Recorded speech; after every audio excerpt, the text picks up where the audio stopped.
नमस्कार दोस्तों, बात करते हैं आईडीएफसी फर्स्ट बैंक लिमिटेड की। 81.19 का स्टॉक है और आज कोई भी रैली देखने को नहीं मिली। मूवमेंट यहाँ पर बहुत नील हुई है। यहाँ पे बाजार जहाँ पर बहुत नीचे खुला था, वहीं पर अगर आप देखेंगे तो आईडीएफसी फर्स्ट बैंक में कोई खास मूवमेंट आज देखने को नहीं मिली। हालांकि वॉल्यूम आज भी ठीक ठाक आया है। बात करेंगे इस वीडियो में कुछ बड़ी खबरों के बारे में। वी वैद्यनाथन साहब का एक बड़ा स्टेटमेंट आया है, साथ में कंपनी ने एलआईसी को कुछ शेयर्स अपने बेचे हैं, उसका क्या इम्पैक्ट आएगा, कितना शेयर्स है।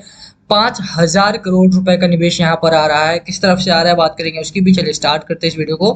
बट उससे पहले अगर आप चैनल पे नए हैं तो प्लीज चैनल को सब्सक्राइब कर दो, हिट दैट बेल आइकन ताकि आपको नोटिफिकेशन मिल सके। चलिए स्टार्ट करते हैं। बहुत सारे लोगों को कंप्लेन रहती है मैं बहुत फास्ट बोलता हूँ, तो अगर बताना और स्लो करना है तो मैं धीरे बोलूंगा आपसे। बट ओवरऑल अगर आप देखेंगे तो स्टॉक में आज कोई बड़ी मूवमेंट यहाँ पर देखने को नहीं मिली। वीकली पैटर्न में भी अगर आप बात करें तो वीकली पैटर्न भी थोड़ा सा नील दिखाई देता है, और साथ में अगर आप डेली पैटर्न की बात करें तो डेली पैटर्न में भी कोई बहुत बड़ी अपडेट यहाँ पर देखने को नहीं मिलती है। डेली पैटर्न भी आपका सिमिलर ही दिखाई देता है। ओवरऑल अगर आप देखेंगे तो मूवमेंट यहाँ पर बिल्कुल नहीं है। जब से कंपनी ने मर्जर अनाउंस करा है उसके बाद से ही कंपनी में कोई बड़ी मूवमेंट देखने को नहीं मिली। 100 रुपीज तक का हाई कंपनी ने जरूर लगाया था यहाँ पे, बट उसके बाद स्टॉक आपका लगातार नीचे ही आया है। उसके बाद खबरें भी इस तरह की नहीं आई हैं कि यहाँ पर कोई बड़ी बनता हुआ स्टॉक में दिखाई दे। फिर इलेक्शन वगैरह आ गए, इलेक्शन के टाइम पे बैंकिंग स्टॉक पर काफी प्रेशर था, उसके बाद से स्टॉक में कुछ भी नहीं बना है।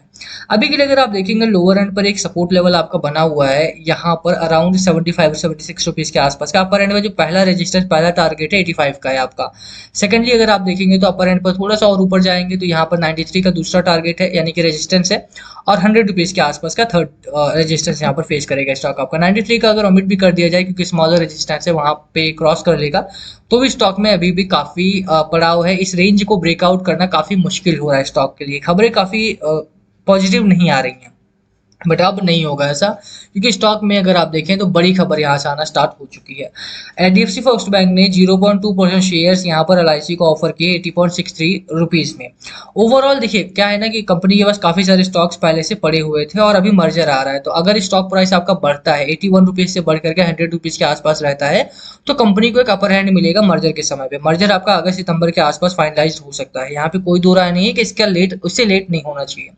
ओवरऑल इस खबर का इम्पैक्ट क्या पड़ेगा, इस खबर का इम्पैक्ट काफी पॉजिटिव होने वाला है। LIC has raised stake in private sector lender IDFC first Bank by adding 0.2% stake through private placement at a price of 80.63 rupees के आसपास का प्राइवेट प्लेसमेंट यहाँ पर लगा है। जुलाई 4 की फाइलिंग में यहाँ पर बताया गया है। The share purchase for investment purposes, LIC ने बोला कि इन्वेस्टमेंट पर्पज के लिए किया गया है।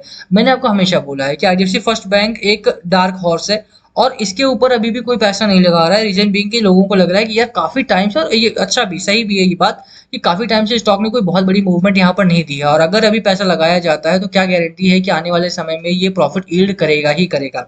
बट अभी आप देखेंगे तो बड़े डीआईआई यहाँ पर आ रहे हैं। एलआईसी ने देखिए आप, एलआईसी ने इन्वेस्टमेंट पर्पजेज के लिए यहाँ पे बाय किया 0.2% का स्टेक यहाँ पे। ओवरऑल अगर आप देखेंगे ना तो IDFC first bank are down 7.6% for the year so far. अभी इस साल की अगर आप बात करें 7.5% आपका डाउन है। Marginally higher by 3% over the last year, पिछले साल का 3% ऊपर है। बट अभी भी अगर आप इस साल की बात करें शुरुआत से लेकर के अभी तक तो 7 साढ़े 7% स्टॉक नीचे ही गया है, प्रॉफिट नहीं दिया इस कंपनी ने।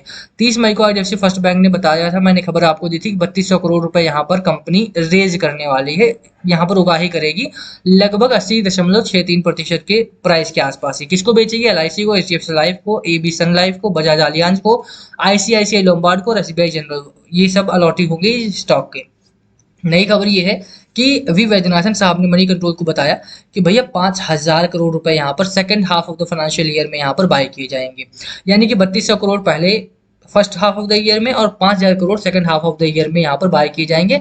कंपनी जो है वो बेहतर दिखाई पड़ रही है यहाँ से। अगर अभी के लिए अगर आप बात करें, कंपनी अगर पैसा उठा रही है, कंपनी बहुत 57,000 करोड़ के आसपास का मार्केट कैप है इस कंपनी का। और अगर वी वैद्यनाथन साहब की माने तो things are looking good for the next year. Profitability will be more pronounced in the last 2 quarters of financial year 25. Our cost to income will come down into 60s and the ROA, return on asset, will go past 1.3% in our estimates. V Vaidyanathan साहब ने बोला है।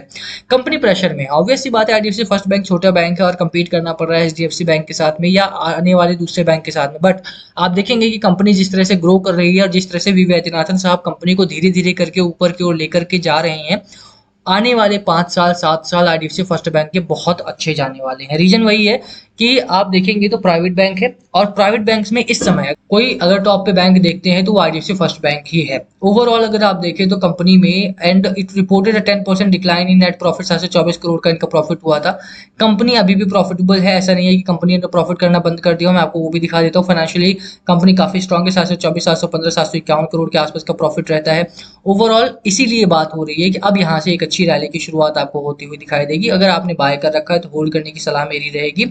24% से FII ने थोड़ा सा decline किया था। म्यूचुअल फंड की बात करें, म्यूचुअल फंड ने थोड़ा सा डिक्लाइन किया था, बट यहाँ पर एलआईसी और बड़े इन्वेस्टर यहाँ पर आ रहे हैं। पहले भी इन लोगों ने निवेश किया हुआ है, मैं आपको वो भी दिखा देता हूँ। आईसीआईसी प्रूडेंशियल लाइफ इंश्योरेंस हो गया आपका, यहाँ पर एक बड़ा नाम शामिल है। साथ में कंपनी अपने आप को डिमांड में लाना चाह रही है, और यही कारण है कि अब यहाँ से गोल्डमैन सैक्स हो गया। आप देखिए यहाँ पे इनके साथ जब डील हुई थी तब तो स्टॉक में बहुत बड़ी रैली आई थी। गोल्डमैन सैक्स से मुझे याद है कि जब इनके साथ डील हुई थी उस टाइम पे स्टॉक आपका काफी नीचे हो रहा था, लगभग 50-54 के करीब का था, और स्टॉक में उस समय पे 2-2 3-3 दिन तक काफी बढ़िया रैली यहाँ पर चली थी, और वो 54-55 के आसपास पहुंच चुका था, और 40 के करीब का स्टॉक था आपका ऑलमोस्ट। तो अभी जब एलआईसी के साथ डील हो रही है, एसबीआई के साथ डील हो रही है, तो उम्मीद यही की जा सकती है कि आने वाले दिनों में स्टॉक में एक अच्छी रैली आएगी, बट तब तक के लिए आपको होल्ड करके बैठना पड़ेगा। रिटेल इन्वेस्टर वाली प्रॉब्लम यही रहती है कि स्टॉक काफी टाइम से नहीं चला है, बट जब अच्छी खबरें आना स्टार्ट होती हैं तो उन्हें निकलने की जल्दी होती है। वो काम आपको नहीं करना है at this point of time. अगर आप देखें तो मार्केट में प्राइवेट सेक्टर में अगर छोटे स्टॉक्स की बात की जाए तो इनसे बेहतर स्टॉक आपको इस टाइम पर नहीं देखने को मिलेगा। रीजन क्या है? रीजन वही है क्योंकि स्टॉक आपका एक तो प्रॉफिटेबल है। आप देखेंगे दूसरी कंपनीज भी हैं, प्राइवेट कंपनी, प्राइवेट बैंक भी हैं, जैसे येस बैंक हो गया, वो स्ट्रगल कर रहा है फाइनेंशियली। पीएनबी एक सरकारी बैंक है। आप देखें जो दूसरे बैंक्स हैं, फेडरल बैंक हो गया आपका, वहां पर भी वो स्ट्रगल कर रहा है। तो ओवरऑल अगर आप देखेंगे इस सेगमेंट में, जिस सेगमेंट में आईडीएफसी फर्स्ट बैंक है, उसमें ये बेहतरीन बैंक है, और यही कारण है कि ये टारगेट्स और ये सपोर्ट लेवल आपको लेकर के चलना है। स्टॉक अभी लोअर एंड पर आपका एक सपोर्ट लेवल बना रहा है। मैकडी आपका स्ट्रांगली बुल जोन में आपका एंटर होने की कोशिश कर रहा है। लोअर एंड पर अगर आप आरएसआई की बात करें, आरएसआई भी साइडवेज टू बुलिश हो रखा है। तो ओवरऑल अगर वॉल्यूम आता है स्टॉक में इसके बाद से, क्योंकि अब जो फ्री फ्लो में स्टॉक पड़े हुए थे वो सारे स्टॉक्स यहाँ पर LIC, SBI, HDFC, ICI Lombard वगैरह को जाएंगे। उसके बाद से डिमांड और ज्यादा क्रिएट होगी, और उसके बाद यहाँ पर वॉल्यूम तगड़ा आने वाला है। खरीदारी करके नहीं रखी है आपने तो यहाँ पर सोच सकते हैं इस स्टॉक के बारे में। बहरहाल टारगेट मैंने आपको दे दिए, स्टॉप लॉसेस मैंने आपको बता दिए हैं। बाजार आज लोअर एंड पर खुला था और अपर एंड पर बंद हुआ है। ऐसे में भी आईडीएफसी फर्स्ट बैंक ने खुद को संभाला है। आप ये देखिए कि स्टॉक आपका चल नहीं रहा है, एक्यूमुलेशन के जोन में है, गिरावट में भी नहीं है। ये भी आपको देखना पड़ेगा कि अगर ऊपर नहीं जा रहा है तो ये गिरावट में भी नहीं है, तो रीजन यही कि लोग एक्यूमुलेट कर रहे हैं। कंपनी में बड़ी चीजें इंटरनली हो रही हैं। इट्स लाइक कि टर्टल है ये, और टर्टल के अंदर क्या चल रहा है वो किसी को नहीं पता। ऊपर से शेल है और शेल के अंदर क्या हो रहा है किसी को नहीं पता। जब वो निकलेगा बाहर तब आपको पता चलेगा कि स्टॉक फटाक से 100 भी क्रॉस करेगा और 120 भी क्रॉस करेगा। आई एम नॉट सेइंग कि आपको बाय करना है या सेल करना है। आई एम जस्ट सेइंग कि स्टॉक आपका ब्लैक हॉर्स, इस तरह के बहुत सारे स्टॉक रहे हैं, और जब वो निकले हैं तो बहुत तेजी से निकले हैं।